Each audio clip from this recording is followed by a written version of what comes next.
আসসালামু আলাইকুম। Question bank solve সিরিজে পর্যাবৃত্ত গতির কুমিল্লা বোর্ডের 2017 এর কোশ্চেন আমরা সলভ করব।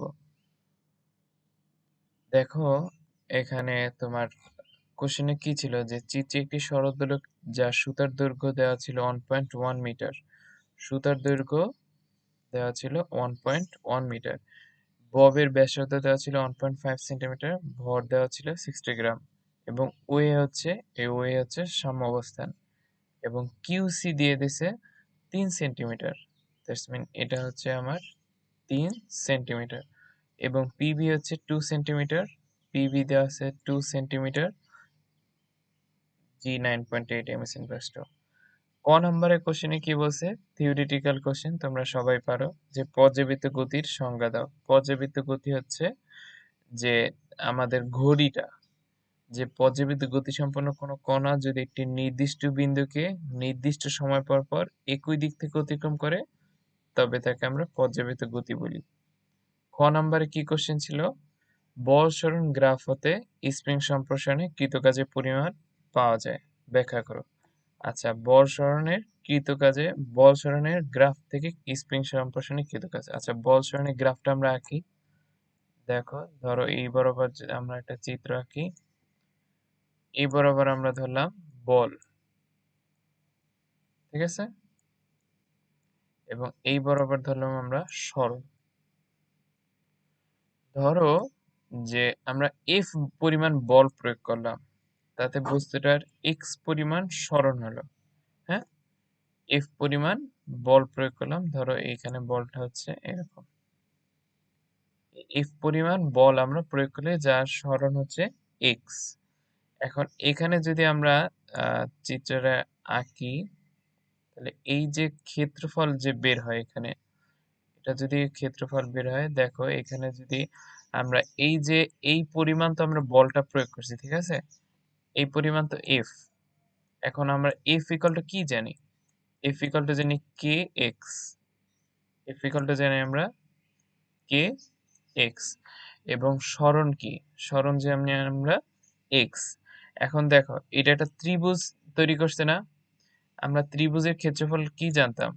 হাফ হাফ ইন্টু ভূমি ইন্টু উচ্চতা।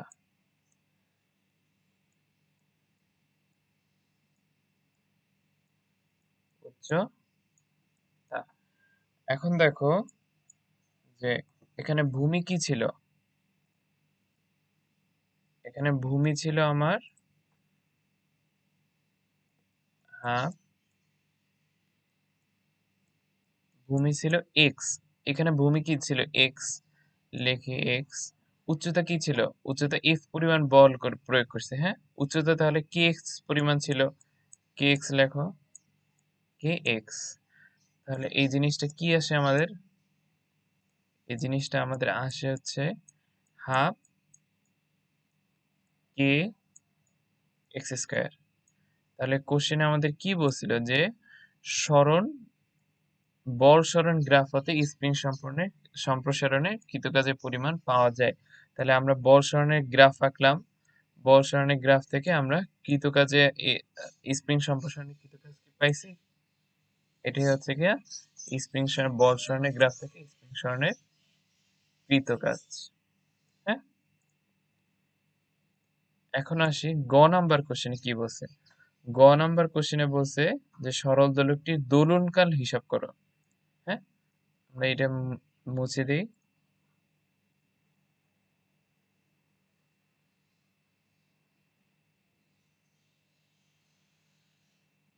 দেখো আমাদের কি কি দেওয়া ছিল এখানে। এখানে দেওয়া ছিল সুতার দৈর্ঘ্য দেওয়া ছিল, ঠিক আছে, সুতার দৈর্ঘ্য দেওয়া ছিল 1.1 মিটার। তাহলে লিখি সুতার দৈর্ঘ্য এর ইকুয়াল টু 1.1 মিটার। এরপর কি দিয়েছিল? ববের ব্যাসার্ধ 1.5 centimetre. That's mean R equals to 1.5 centimetre. Centimetre, okay. এখন আমরা কার্যকর দৈর্ঘ্য আমরা কি জানি? L equals to L plus R, L plus R, বা এল ইকাল টু এখানে কি জানি 1.1 প্লাস 1.5, দ্যাটস মিন আমার এল এর পরিমাণ আসে, সরি এখানে আর এর মান দেওয়া ছিল কিন্তু সেন্টিমিটারে। ওকে, এখানে আর এর মান হবে সেন্টিমিটারে। তো 1.5 বা 0.115 মিটার, 0.015 মিটার। ওকে, তো এখানে এল এর মান কত আসবে? এল এর মান আসবে আমাদের 1.115 মিটার। ওকে, এখন আমরা কি পাইলাম? আমাদের ববের দৈর্ঘ্য সুতার দৈর্ঘ্য দেওয়া ছিল 1.1 মিটার, ববের ব্যাসার্ধ দেওয়া ছিল 1.5 সেন্টিমিটার। সেখান থেকে আমরা কার্যকর দৈর্ঘ্যটা বের করলাম। কার্যকর দৈর্ঘ্য হচ্ছে এই দুইটার যোগফল। ঠিক আছে, এখন আমাদের দোলনকাল বের করতে বলছে। তো দোলনকালে আমরা সূত্র কি জানি? দোলনকালের সূত্র জানি আমরা t is equals to twice pi into root over L by G। এখানে যদি আমরা মান গুলা বসাই তাহলে মান বসালে অ্যান্সার পাবো কত? 2.12 সেকেন্ড, 2.12 সেকেন্ড অ্যাপ্রক্সিমেটলি। ওকে,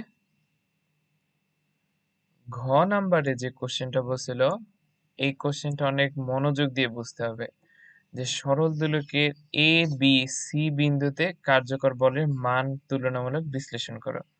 দেখো এই যে সরল দোলকের এই যে এ বি সি, এই তিনটে বিন্দুতে কার্যকর বলের মান নির্ণয় করো। আমি আলাদা আলাদা ভাবে ভেঙে ভেঙে সবগুলো বুঝিয়ে দেবো যে এক একটা বিন্দুতে কার্যকর বলের মানটা কত। দেখো যে আমরা যদি ডায়াগ্রামটা আঁকি, এটা মুছে দিই।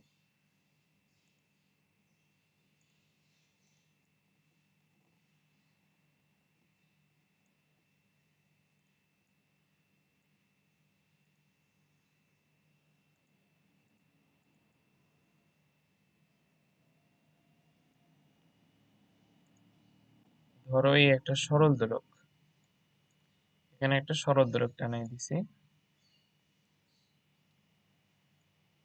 এইটা ধরো ছিল আমাদের সি বিন্দু। ওকে, এটা ধরো ছিল আমাদের এ বিন্দু, এটা ছিল আমাদের সি বিন্দু। ওকে,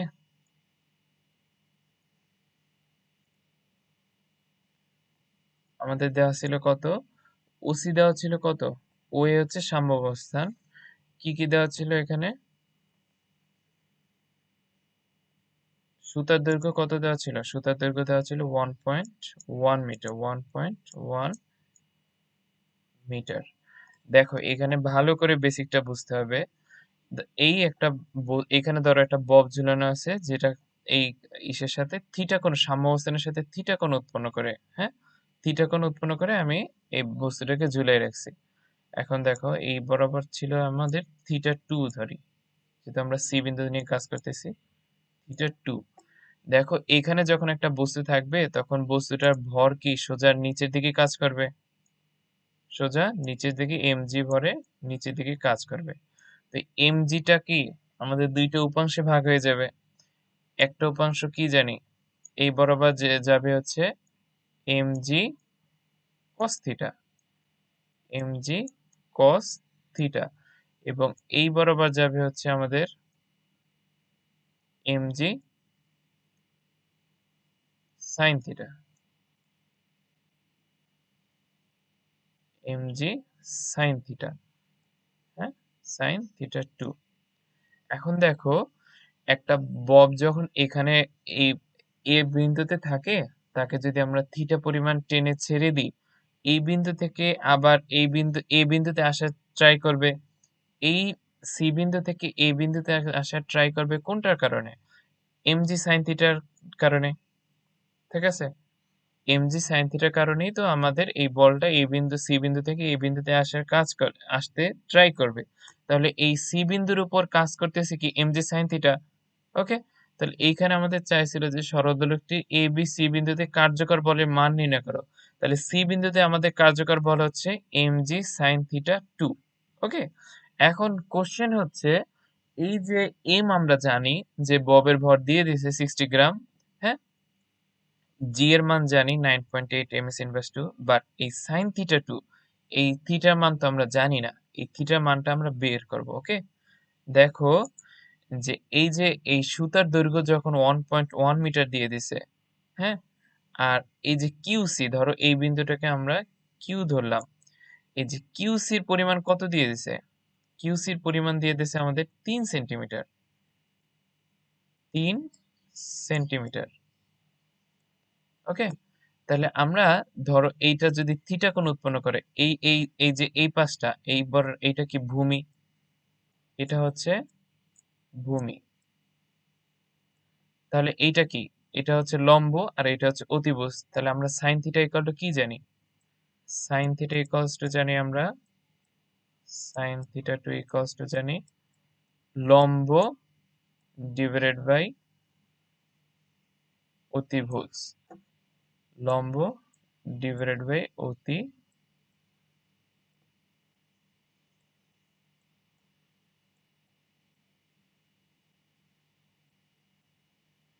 অতিভুজ। ওকে, এখন দেখো আমাদের লম্ব কত ছিল, লম্ব হচ্ছে আমাদের 3 সেন্টিমিটার, লম্ব হচ্ছে আমাদের 3 সেন্টিমিটার, অতিভুজ কত ছিল, এখানে 3 সেন্টিমিটারকে 0.03 মিটার লেখা যাবে, 0.03 মিটার ডিভাইডেড বাই 1.1 মিটার। তো এখানে আমাদের কত আসবে, এখানে আমাদের সাইন থিটা টু এর মান আসবে 0.027, 0.027 অ্যাপ্রক্সিমেটলি। ওকে, তাহলে আমাদের এখানে সাইন থিটা টু এর মানটা বের করে ফেললাম, এই যে সাইন থিটা টু এর মানটা আমরা বের করে ফেললাম। আমি আবার একটু রিভিউ দিই যে আমাদের এখানে একটা সরলদৈর্ঘ্য দেওয়া ছিল, আমরা সি বিন্দুতে থিটা টু কোণে উৎপন্ন করে সি বিন্দুতে নিয়ে সরলদৈর্ঘ্যটা ববটা আমি ছেড়ে দিছি। তো এইখানে এই সি বিন্দুতে mg পরিমাণ ববের জন্য mg খাড়ার নিচের দিকে ক্রিয়া করবে এবং এই mg দুইটা উপাংশে ভাগ হয়ে যাবে, একটা হচ্ছে mg cos থিটা আর একটা হচ্ছে mg sin থিটা। তো আমরা জানি যে আমাদের এই যে সি বিন্দু থেকে এই বিন্দুতে যে আমাদের বলটা আসবে, আসা ট্রাই করবে, তা কোন বলের কারণে, mg sin থিটা 2 বলের কারণে। তো এখানে আমরা m এর মানও জানতাম, g এর মানও জানতাম, বাট sin থিটা 2 এর মান আমরা জানতাম না। তো sin থিটা 2 এর মান বের করলাম যে এখানে যেহেতু থিটা কোণ উৎপন্ন করছে, তাহলে ভূমি হচ্ছে এইটা, তাহলে এখানে লম্ব হচ্ছে কিউসি, কিউসি আমাদের দেওয়া ছিল কত, 3 সেন্টিমিটার বা 0.03 মিটার, এবং আমরা জানি সুতার দৈর্ঘ্য হচ্ছে ওসি কত ছিল, সুতার দৈর্ঘ্য ওসি ছিল আমাদের 1.1 মিটার। তাহলে সাইন থিটা আমরা জানি লম্ব বাই অতিভুজ, এখান থেকে সাইন থিটার মানটা বের করলাম। এখন আসি আমাদের বি বিন্দুর জন্য। ওকে, দেখো বি বিন্দুর জন্য আবার একটা সরলদৈর্ঘ্য কল্পনা করি, এখানে সেম থিওরি, এটা হচ্ছে এ বিন্দু,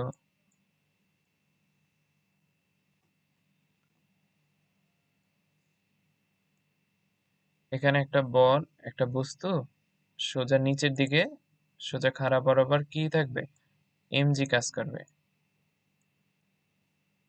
mg কাজ করবে এবং এর দুইটা উপাংশে ভাগ হবে, একটা হচ্ছে mg cos theta, mg cos theta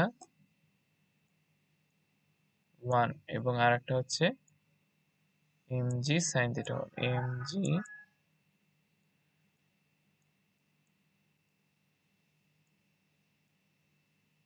sin theta. Okay, আগে যেমনটা ছিল তেমনটা, এখানে এক্সট্রা কিছুই নাই। জাস্ট আচ্ছা এখানে একটা কথা বলিনি যে এই যে কোণটা এই যে কোণটা এটা আর এই থিটা টু এই দুইটা কোণটা সেম, যেমন আমরা গাড়ির ম্যাথ করছিলাম মনে পড়ে, এই দুইটা কোণ সেম। ওকে, এখন দেখো এখানে আমরা সাইন থিটার মানটা বের করব। এখানে সাইন থিটা ওয়ানের মানও কি আমরা জানি? সাইন থিটা ওয়ানের মানও কিন্তু জানি না, বাট আমাদের বলে দিছে কি, আমাদের বলে দিছে এই যে পিবি এর মান কত বলে দিছে, পিবি এর মান বলে দিছে 2 সেন্টিমিটার বলে দিছে। ওকে, পিবি এর মান আমাদের 2 সেন্টিমিটার বলে দিছে। তো আমরা এখানে লিখি যে এই বিন্দুটাকে ধরি আমরা পি, আর এটা তো আমাদের বি বিন্দু। ওকে, পি বিন্দু বলে দিছে 1 সরি আবার দেখিনি আমরা, পিবি বিন্দু কত দেওয়া ছিল, 2 সেন্টিমিটার দেওয়া ছিল। পিবি বিন্দু আমাদের 2 সেন্টিমিটার দেওয়া ছিল, 2 সেন্টিমিটার। তাহলে আবার জানি কি, এইখানে যদি থিটা 1 পরিমাণ কোণ উৎপন্ন করে, তাহলে এটা হচ্ছে কি আমাদের ভূমি এবং এটা হচ্ছে আমাদের লম্ব। তাহলে আমরা sine theta two equal to কি জানি, সাইন থিটা ইকুয়ালস টু আমরা জানি সাইন থিটা ইকুয়ালস টু লম্ব বাই অতিভুজ। তাহলে এখানে লম্ব হচ্ছে আমাদের 2 সেন্টিমিটার বা 0.02 মিটার ডিভাইডেড বাই আমাদের অতিভুজ কত ছিল, 1.1 মিটার ছিল, 1.1 মিটার। ওকে, তো এখানে সাইন থিটার মান আসবে আমাদের 0.018 অ্যাপ্রক্সিমেটলি। ওকে, এখন দেখো এই আমাদের যা যা দরকার ছিল তা আমরা বের করলাম, যে এখানে কার্যকর বলটা যখন আমরা বের করব কি কি প্রয়োজন ছিল সেই প্রয়োজনগুলো আমরা বের করছি। ওকে, এখন দেখো যে আমরা সূত্র কি জানি, এফ ইজিক্যাল টু আমরা কি জানি, F equal two M A, sorry M A. এখন দেখো তোমাকে আমি বলছিলাম কি যে এই সি বিন্দু থেকে এ বিন্দু থেকে আসার ট্রাই করবে কোন বলের কারণে, M G sine theta two বলের কারণে, M G sine theta two বলের কারণে। একভাবে তুমি বলতে পারো যে সরল দোলকের একটা বিন্দু থেকে সি বিন্দু থেকে এ বিন্দুতে আসার জন্য ত্বরণের মান কত, জি সাইন থিটা, এটা বলতে পারো, প্রবলেম নাই। জি সাইন থিটা, এম এর মানও দেওয়া আছে, তো আমরা এখানে লিখতে পারি যে M G sine theta two C বিন্দুর জন্য, সি বিন্দুর জন্য আমরা কার্যকর বল বের করব। তো এম আমরা কি জানতাম, এম জানতাম হচ্ছে, এম এর মান কত দেওয়া ছিল, 60 গ্রাম। ওকে, এম এর মান জানতাম আমরা 60 গ্রাম বা 60 × 10⁻³ কেজি। গ্রামটাকে আমরা কেজিতে নিয়ে নেব, ইন্টু 9.8, এবং সাইন থিটার মান আমরা কত পাইছিলাম, 0.027। এখানে 0.027 বসাই দিই, 0.027। এটা যদি ক্যালকুলেট করি তাহলে আমাদের এখানে মান আসবে 1.5, 1.58 ইন্টু 10⁻²নিউটন। এটাই হচ্ছে আমাদের এই যে সি বিন্দুতে কার্যকর বলের মান। ওকে, এখন আমরা বি বিন্দুতে চলে যাই।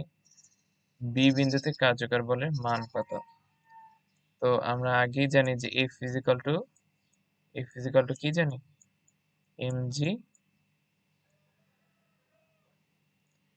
MG sine theta 1। ওকে, তো এম এর মান আমরা জানি কত? এম এর মান জানি হচ্ছে 60 ইন্টু 10⁻³ জি এর মান 9.8 জানি, এবং থিটা 1 এর মান আমরা সাইন থিটা 1 এর মান আমরা কত পাইছিলাম? এখানে 0.018 পাইছিলাম।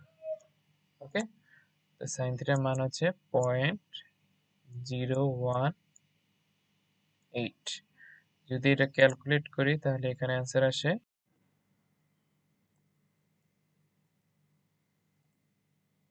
এটা ক্যালকুলেট করলে এখানে অ্যান্সার আসে 10.5 ইন্টু 10⁻³